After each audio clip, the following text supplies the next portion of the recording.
ओम शांति। ओम शांति। ओम शांति। 30/4/2021 प्रातः मुरली। ओम शांति। बाप दादा मधुबन। आज रूहानी पिता ने हम रूहानी बच्चों माना आत्माओं से परम पिता परमात्मा ने कौन से ज्ञान रत्नों से भरा, कौन से प्रश्नों का मुरली में जवाब दिया, कौन सी बातों को मनन चिंतन करने कहा, कौन सी रत्नों को धारण करने कहा, आज की मुरली में सुनेंगे। बाबा ने कहा, मीठे बच्चे, तुम बाप द्वारा सम्मुख पढ़ रहे हो। तुम्हें सतयुगी बादशाही का लायक बनने के लिए पावन जरूर बनना है। प्रश्न है, बाप के किस ऑक्यूपेशन को तुम बच्चे ही जानते हो? उत्तर में बाबा ने कहा, तुम जानते हो कि हमारा बाप भी है, टीचर और सतगुरु भी है, एक में सब। बाबा कहते हैं, बाप कल्प के संगम युग पर आते हैं, पुरानी दुनिया को नया बनाने, एक आदि सनातन धर्म की स्थापना करने। बाप अभी हम बच्चों को मनुष्य से देवता बनाने के लिए पढ़ा रहे हैं। यह ऑक्यूपेशन हम बच्चों के सिवाय और कोई नहीं जानता। जो ब्राह्मण आत्माएं हैं, जो बाबा के बच्चे बने हैं, जो ज्ञान में आकर के ये सतयुगी जो आत्माएं हैं, आदि सनातन देवी देवता धर्म की जो आत्माएं हैं, वही तो ये ऑक्यूपेशन को बाबा कहते हैं कि हम बच्चों के सिवाय और कोई नहीं जानता। गीत है भोलेनाथ से निराला। ओम शांति।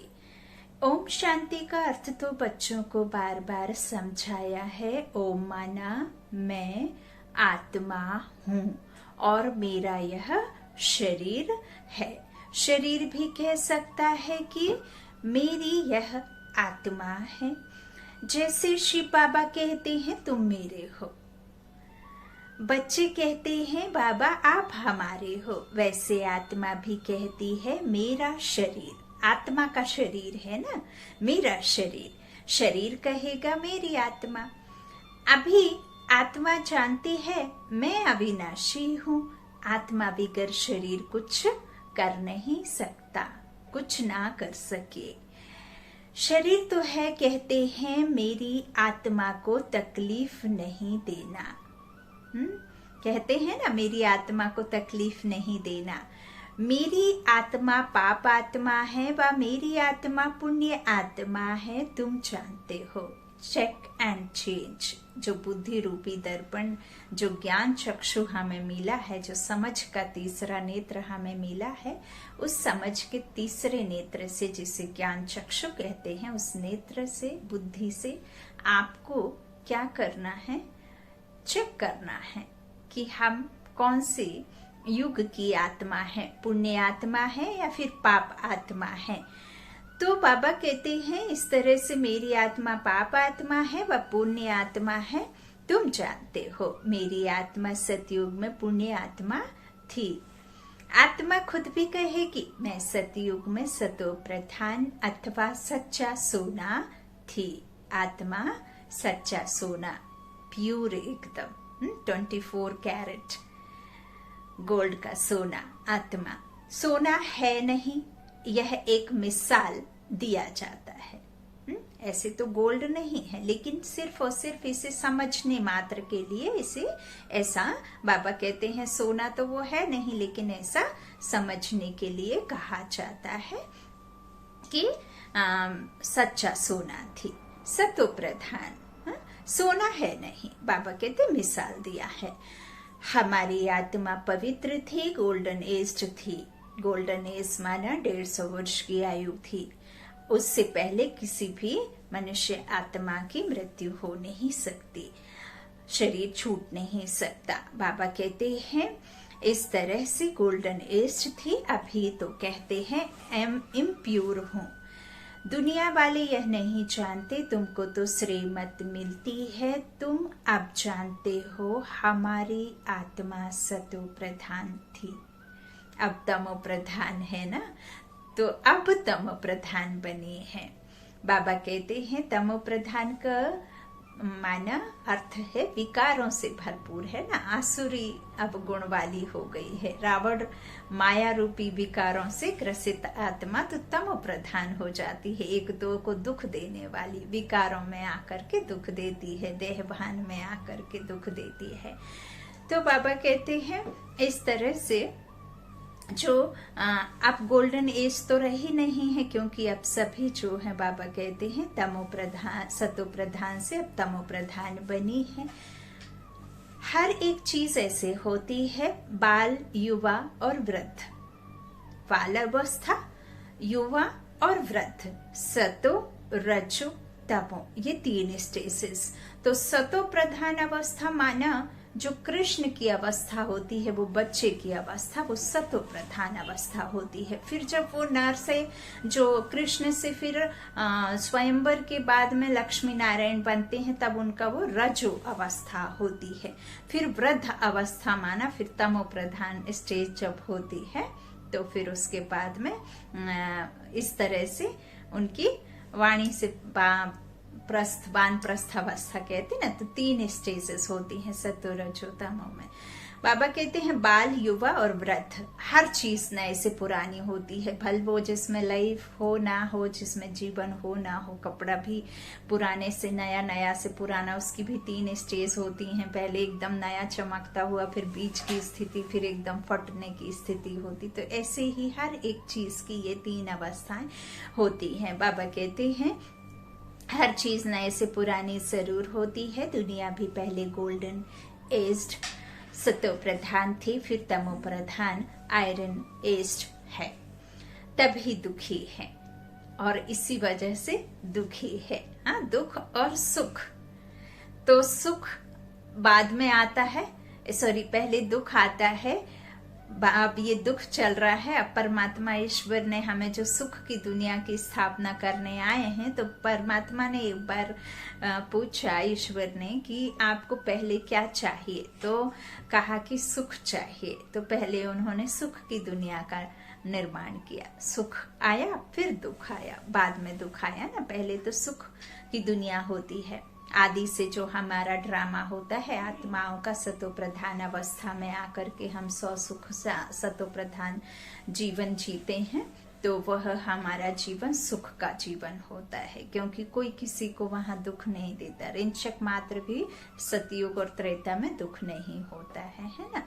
तो बाबा कहते हैं इस तरह से तभी दुखी है तमो प्रधान होने की वजह से। सतो प्रधान माना सुधरी हुई, अभी बिगड़ी हुई हालत है ना, सतो प्रधान सुधरी हुई।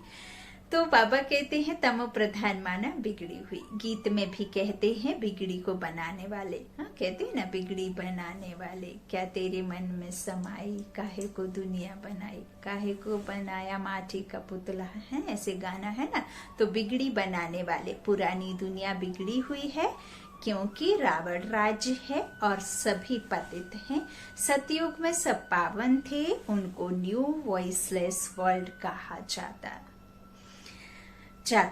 यह है ओल्ड विशेष वर्ल्ड, ये छीछी दुनिया है, तमो प्रधान दुनिया है, विशेष वर्ल्ड है। एकदम कनिष्ठ बन गया है हर कोई, हर एक आत्मा कनिष्ठ है यहाँ पे, एक दो को दुख देने वाली है, और वह होता है न्यू वर्ल्ड जिसे कहते, वह है वॉइसलेस, कोई किसी को वहां दुख देता नहीं है।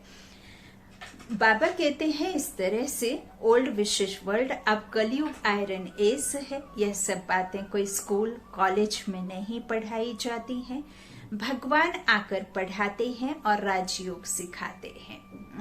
राजयोग सिखा करके राजेश्वर राजेश्वरी बनाते हैं ना। तो गीता में लिखा हुआ है भगवानो वाच, श्रीमद् भगवत गीता। श्रीमत माना श्रेष्ठ मत, श्रीमत माना श्रेष्ठ मत, ऊंचते ऊंच बेहद का बाप आकर यह श्रेष्ठ मत देते हैं भगवत गीता। तो श्रेष्ठ ऊंचते ऊंच भगवान है, उनका नाम एक्यूरेट शिव है। रुद्र जयंती व रुद्र रात्रि कभी नहीं सुना होगा, शिवरात्रि कहते हैं। अब रुद्र रात्रि या रुद्र नहीं सुना होगा ना, रुद्र जयंती क्यों? क्योंकि हम जो आत्माएं हैं वो परम पिता परमात्मा शिव और हम रुद्र माना आत्माएं, और वो परम आत्मा है ना। रुद्र अभिषेक देखा है ना आपने, तो बीच में शिवलिंग होता है और साइड में हम रुद्रियां, माना हम आत्माओं का प्रतीक है वो, कि हम उनके बच्चे हैं, तो उनको साइड में लगाया जाता है और फिर उनको भी साथ साथ रुद्रियों को पूजा की जाती है, लेकिन बीच में जो शिव परम पिता परमात्मा, इसीलिए फिर सालिग्राम भी कहा गया है बच्चों को, हाँ, आत्माओं को सालिग्राम कहा गया है। बाबा कहते हैं इस तरह से रुद्र जयंती व रुद्र रात्रि नहीं सुना होगा, आपने शिव जयंती शिवरात्रि सुना होगा। बाबा कहते हैं शिवरात्रि कहते हैं शिव तो निराकार है, अब निराकार की रात्रि व जयंती कैसे मनाई जाए? कृष्ण की जयंती तो ठीक है, फलाने का बच्चा है ऐसा कहते हैं, तो बाबा कहते हैं उनकी तिथि तारीख दिखाते हैं। शिव के लिए तो कोई जानते नहीं कि कब पैदा हुआ, यह तो जानना चाहिए ना। अब तुमको समझ मिली है कि श्री कृष्ण ने सतयुग आदि में कैसे जन्म लिया। तुम कहेंगे उनको तो 5000 वर्ष हुए, वह भी कहते हैं क्राइस्ट से 3000 वर्ष पहले भारत पैराडाइस था, स्वर्ग था, पैराडाइस था। इस्लामियों के आगे चंद्रवंशी, उनके आगे सूर्यवंशी। इस्लामियों के आगे चंद्रवंशी 14 कला वाले, और चंद्रवंशी के आगे सूर्यवंशी अर्थात 16 कला संपूर्ण निर्विकारी, जो जिसे ही स्वर्ग। फिर चंद्रवंशी, बाबा कहते इस्लामियों के आगे चंद्रवंशी, तो उसके आगे सूर्यवंशी थे। शास्त्रों में सतयुग को लाखों वर्ष दे दिए हैं। गीता है मुख्य, गीता से ही देवी देवता धर्म स्थापन हुआ। गीता के भगवान ने आकर के ही देवी देवता धर्म की स्थापना की, और गॉड सदा गॉड गॉडेस की ही रचना करेगा। तो फिर वो जो गॉड है उसने लॉर्ड को बनाया। बाबा कहते हैं वह सतयुग त्रेता तक चला, जो किसकी? गीता के भगवान ने आकर जिसकी स्थापना की देवी देवता धर्म की, तो वह धर्म की स्थापना जो की वह सतयुग और त्रेता तक चला। माना 1250 वर्ष, ऐसे 2500 वर्ष, अर्थात आधे कल्प, आधा सुख आधा दुख, आधा दिन आधा रात, है ना। तो बाबा कहते हैं इस तरह से त्रेता तक चला, अर्थात गीता शास्त्र से आदि सनातन देवी देवता धर्म की स्थापना परमपिता परमात्मा ने की। फिर तो आधा कल्प ना कोई शास्त्र हुआ और ना कोई धर्म स्थापक हुआ। क्यों? क्योंकि वहां इन सब चीजों की दरकार ही नहीं। जब तक रात की शुरुआत नहीं होती, जब तक द्वापर की शुरुआत नहीं होती, जब तक देवता वाम मार्ग में गिर काम चित्ता पर बैठ काले नहीं बनते हैं, तब तक दुख नहीं होता। और दुख नहीं होता तो फिर यह सब शास्त्र आदि या मंदिर इस तरह की कोई पूजा पाठ करने की जरूरत नहीं होती। भक्ति काल शुरू होता ही नहीं, शास्त्र आदि होते नहीं, ना कोई धर्म स्थापक हुआ। क्योंकि एक धर्म, एक कर्म, एक राज्य, तो वहां द्वैत की बात ही नहीं। लड़ाई कब होती? जब मत मतांतर होते हैं, अधिक होते हैं, है ना। जब एक ही होगा तो उसके हिसाब से ही सब चलेगा ना, है ना। तो इस तरह से बाबा कहते हैं कि आधा कल्प ना कोई शास्त्र हुआ और ना ही कोई धर्म स्थापक हुआ। बाप ने आकर ब्राह्मणों को देवता क्षत्रिय बनाया। 2 देवी देवता, देवता और क्षत्रिय, चंद्रवंशी और सूर्यवंशी, 2 राज्य। गोया बाप 3 धर्म स्थापन करते हैं। यह है लीप धर्म। इनकी आयु थोड़ी रहती है। लीप धर्म की आयु थोड़ी रहती है, जिसे फिर अलग अलग कहा गया है। श्रेष्ठ युग कहा गया है ना, धर्मायु कहा गया है, कमायु कहा गया है। संगम युग को, छोटे से युग को धर्मायु कमायु कहा गया है। बाबा कहते हैं इस तरह से यह लीप धर्म है, इनकी आयु थोड़ी रहती है। तो सर्वशास्त्रमयी शिरोमणि गीता भगवान ने गाई है, और भगवान है शिव निराकार। बाप पुनर्जन्म में नहीं आते हैं, जन्म है, परंतु बाप कहते हैं मैं मैं गर्भ में नहीं आता हूँ। अवतरण तो लेते हैं लेकिन गर्भ में नहीं। हाँ? तो अवतरित होते हैं, उनका जन्म तो होता है भारत भूमि पर ही होता है। अवतरण इसीलिए देव भूमि और यहाँ ही भगवान का जन्म होता है ऐसा कहा गया है। देवी देवताओं की भूमि है, अतिथि देवो भव, और स्वयं भगवान ने जन्म लिया वह बात। लेकिन जन्म जो है गर्भ से नहीं लेते हैं, वो अवतरण होते हैं, है ना। जब जब इस संसार में धर्म का आत्मगिलानी और पूरा भ्रष्टाचार और हर एक आत्मा दुखी होती है, और वह भी जब संसार की नई रचना और पुराने को विनाश होना होता है कल्प के संगम में। बाबा कहते हैं इस तरह से पुनर्जन्म मैं नहीं लेता हूँ और जन्म है, परंतु बाप कहते हैं मैं गर्भ में नहीं आता हूँ, मेरी पालना नहीं होती है। किसी शरीर रूपी माता पिता के द्वारा उनकी पालना नहीं होती है। उनके ऊपर में कोई डायरेक्टर क्रिएटर नहीं होता है। हम सबके ऊपर में डायरेक्टर क्रिएटर होता है क्योंकि हम रचनाएं हैं, लेकिन वो रचता है। तो रचता का कोई डायरेक्टर क्रिएटर, कोई माता पिता शरीर रूपी नहीं होता है ना। वो अशरीरी है, खुद ही डायरेक्टर है, क्रिएटर है। बाबा कहते हैं इस तरह से मेरी पालना नहीं होती है, सतयुग में नहीं आता हूँ, मेरी पालना नहीं होती। बाबा कहते हैं सतयुग में भी जो बच्चे होते हैं वह गर्भ महल में रहते हैं। रावण राज्य में गर्भ जेल में आना पड़ता है। गर्भ महल और गर्भ जेल ये दोनों अलग चीजें हैं। तो गर्भ जेल अर्थात जो कहना चाहिए कि कुक वंशावली होता है ना। तो वहां तो योग बल से होते हैं ना, तो वहां गर्भ जेल नहीं होती, सजाएं नहीं खानी पड़ती।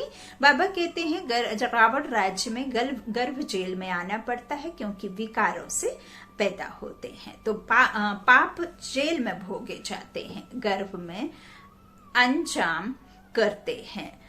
हम पाप नहीं करेंगे, परंतु यह है ही पाप आत्माओं की दुनिया।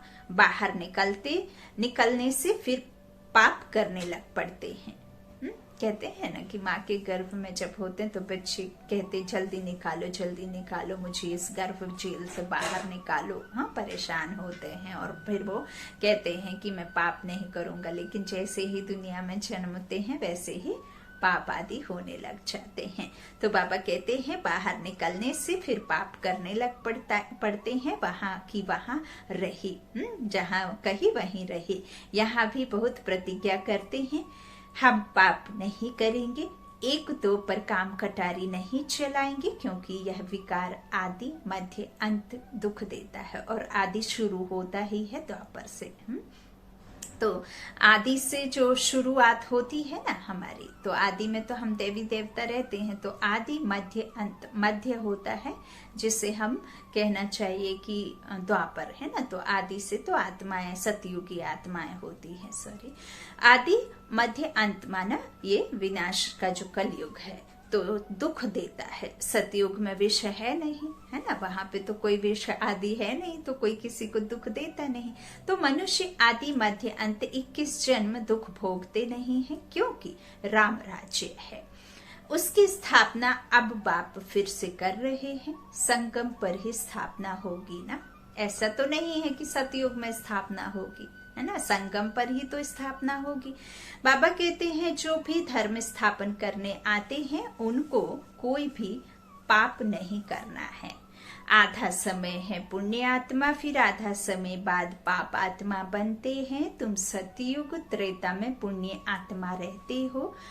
बाबा कहते हैं फिर पाप आत्मा बनते हो। सत्व प्रधान आत्मा जब ऊपर से आती है तो वह सजाएं खा नहीं सकती।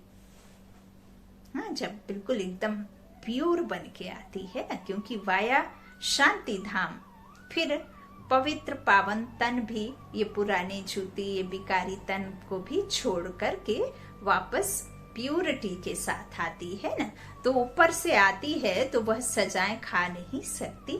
क्राइस्ट की आत्मा धर्म स्थापन करने आई, उनको कोई सजा मिल ना सके।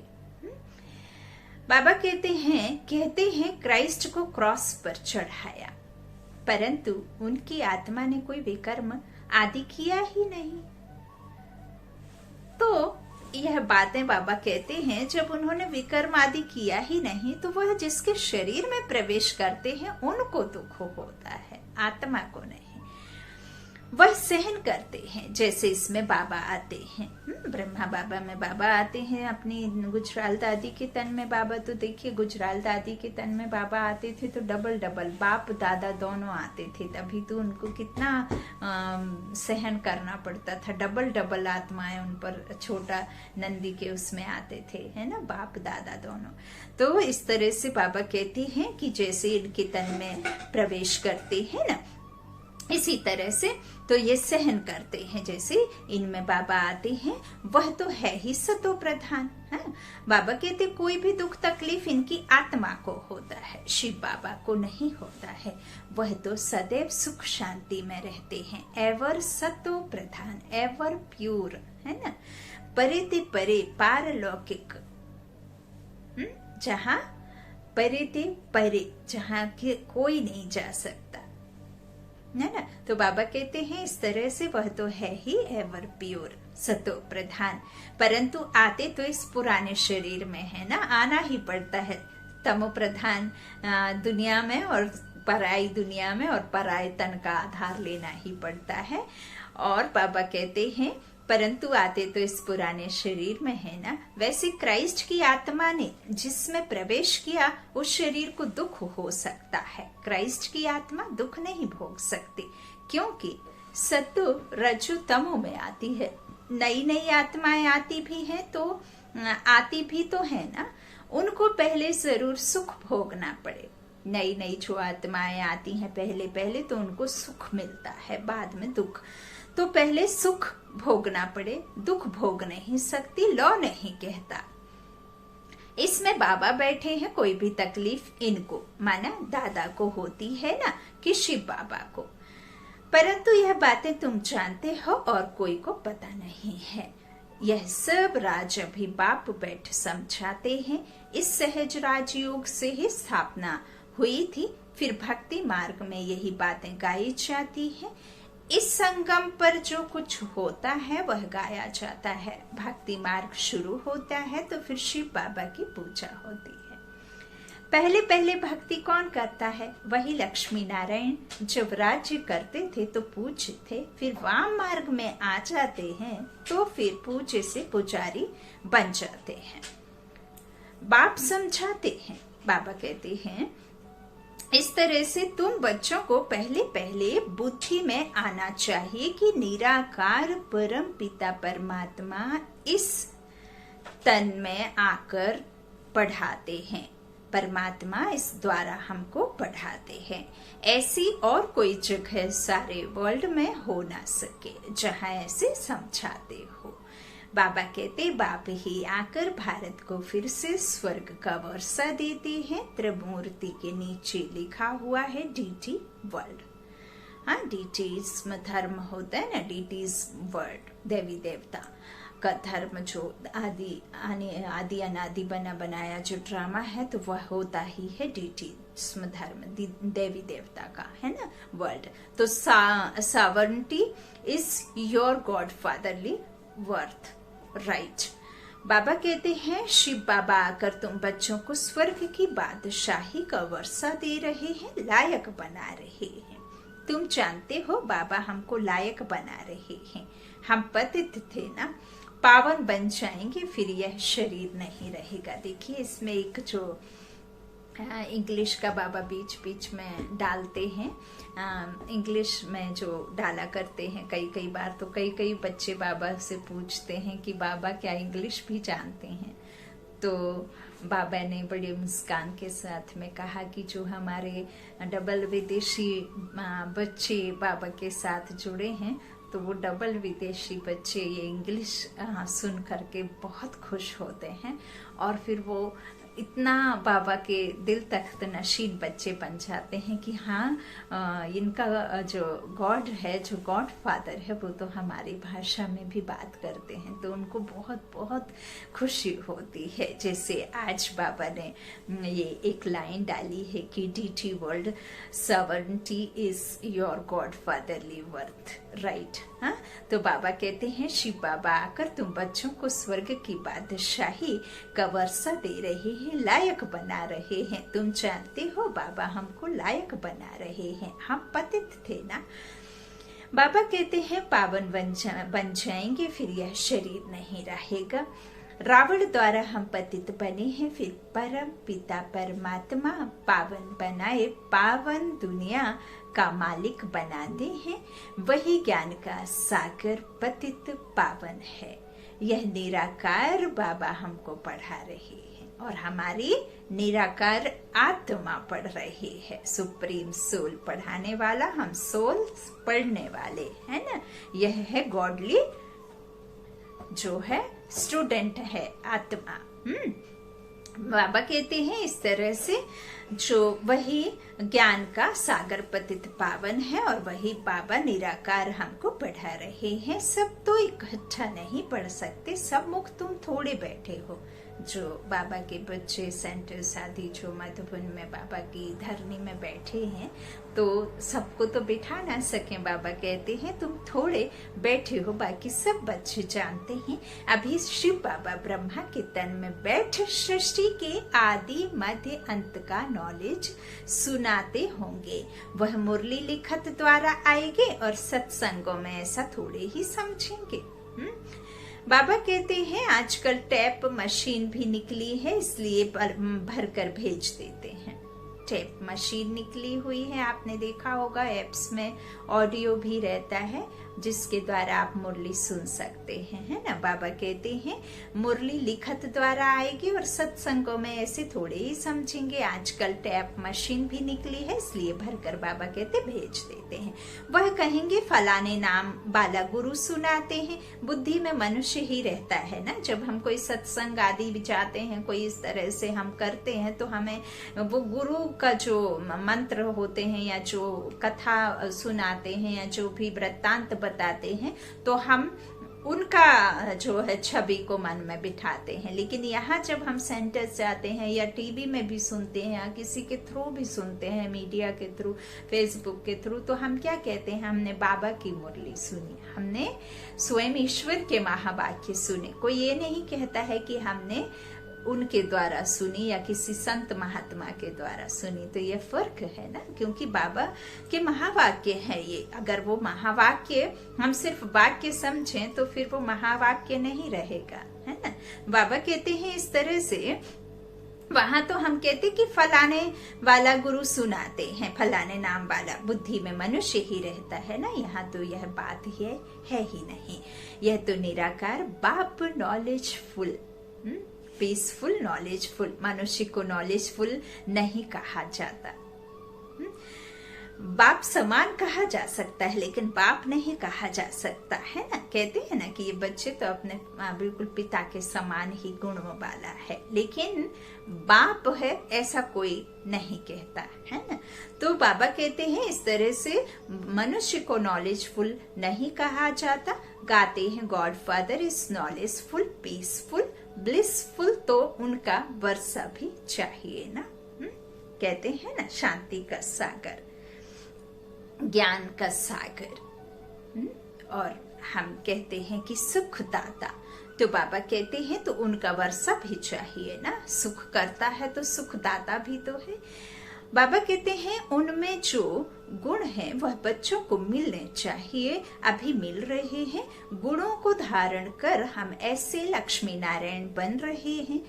सब तो राजा रानी नहीं बनेंगे। गाया जाता है राजा रानी वजीर, वहां वजीर भी नहीं रहता। सतयुग में वजीर आदि नहीं रहते हैं, क्योंकि वहां किसी भी आत्मा को किसी वजीर की जरूरत नहीं रहती, क्योंकि वह खुद ही इतनी शक्तिशाली होती है कि उसे किसी की सलाह लेने की जरूरत नहीं रहती। यदि वो सलाह लेने लग जाए तो फिर वो आत्मा ही शक्तिशाली कैसे कहलाएगी, वो तो किसी दूसरे के हिसाब से चलेगी ना। तो यहाँ है डेमोक्रेसी, वहाँ डेमोक्रेसी नहीं। यथा राजा यथा रानी यथा प्रजा, है ना। यहाँ है अलग अलग सब कुछ। तो बाबा कहते हैं वहाँ वजीर भी नहीं रहता, महाराजा महारानी में पावर रहती है। जब विकारी बनते हैं तब वजीर आदि होते हैं, तब साइड में बिठाते हैं अक्कल लेने के लिए, है ना।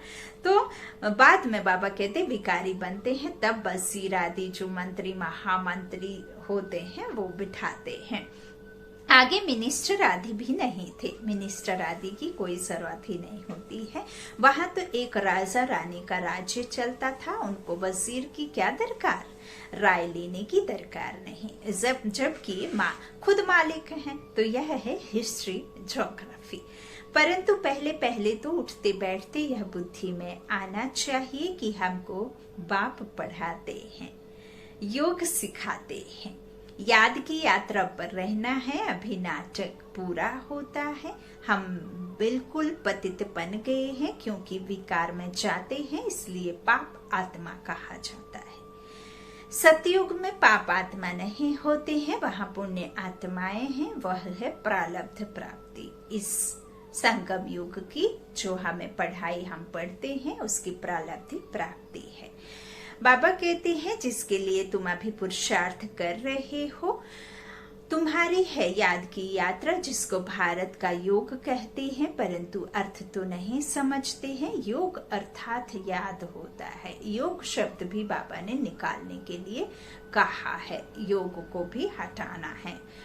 योग तो भक्ति काल में और ये हठ योग वाली बातें आ जाती हैं, ऐसा आसन लगाओ, वैसा आसन लगाओ, यहाँ बैठो वहां बैठो, इस तरह से ये वस्त्र पहनो, वो वस्त्र पहनो, इस तरह से। यहाँ तो बुद्धि को हमें ठीक करना है, कमर या हमारी बॉडी को ठीक करने की बात नहीं, हमारी आत्मा को हमें जो टेढ़ी हुई है उससे सीधी करना है। तो योग माना वह होगी हमारे परमात्मा की याद से, जब हम बाप समान बनेंगे, है ना। तो इस तरह से योग कहते हैं याद को। बाबा कहते हैं जिससे वे कर्म विनाश होते हैं, फिर यह शरीर छोड़ घर चले जाएंगे शांति धाम, अपने वतन में, स्वीट साइलेंस होम में। बाबा कहते हैं उसको स्वीट होम कहा जाता है। आत्मा कहती है हम उस शांति धाम के रहवासी हैं। शरीर नहीं कहता है, शरीर तो यहाँ का ही रहवासी है, तो यहाँ ही रहना है, यहाँ ही विनाश हो जाना है ना। तो शांति धाम के रहवासी है। आत्मा कहती है हम वहां से नंगे अर्थात अशरीरी आए थे, शरीर के साथ थोड़े ना आए थे, आए हैं यहाँ पाठ बचाने के लिए शरीर लिया है। यह भी समझाया है। माया 5 विकारों को कहा जाता है। यह है 5 भूत हैं।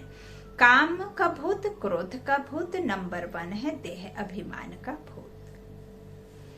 बाप समझाते हैं सतयुग में यह विकार होते नहीं हैं, उनको निर्विकारी दुनिया कहा जाता है। विकारी दुनिया को निर्विकारी बनाना यह तो बाप का ही काम है।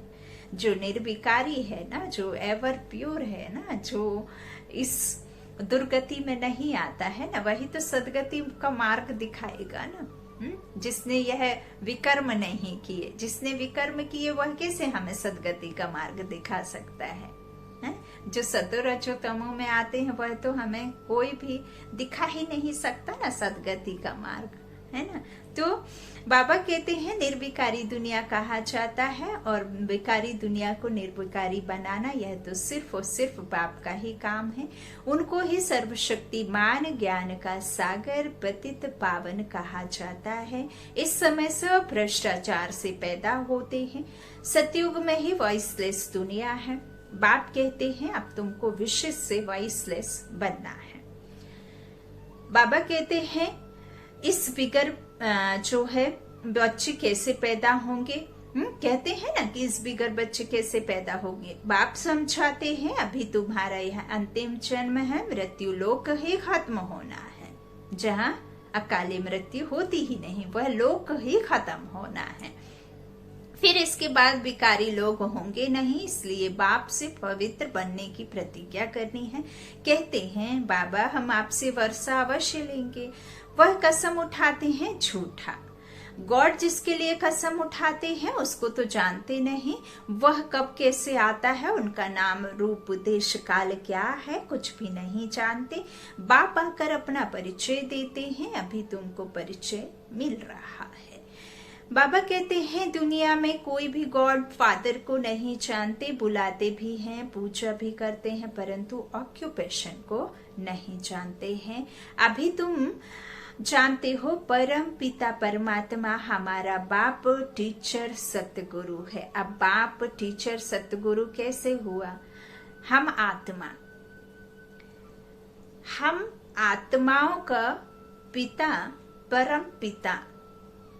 परम आत्मा सुप्रीम सोल, और हम उनके बच्चे आत्माएं इस तन के द्वारा पाठ बजाते हैं।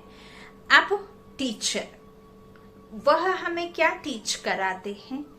हम मनुष्य रूपी सृष्टि का बीज रूप वो टीचर, वह हमें हमारे ही दुर्गति में जाने का और सदगति में जाने का, हमारे ही आत्माओं के पार्ट का 84 का चक्र, और कैसे आदि मध्य अंत का ड्रामा, कैसे हम सत्व रजो तमो में आते हैं, कैसे नए से पुरानी दुनिया में आते हैं और कैसे वापस नया बनना है, और कैसे नए में जाते हैं, कैसे सतयुग में जाते हैं। तो यह सब हमारा ही नॉलेज जो हम मनुष्य नहीं जानते हैं, मनुष्य आत्माओं को आकर वो परम पिता परमात्मा टीचर बनकर, परम शिक्षक बनकर वो आकर के हमें यह राज समझाते हैं, टीचर आकर बताते।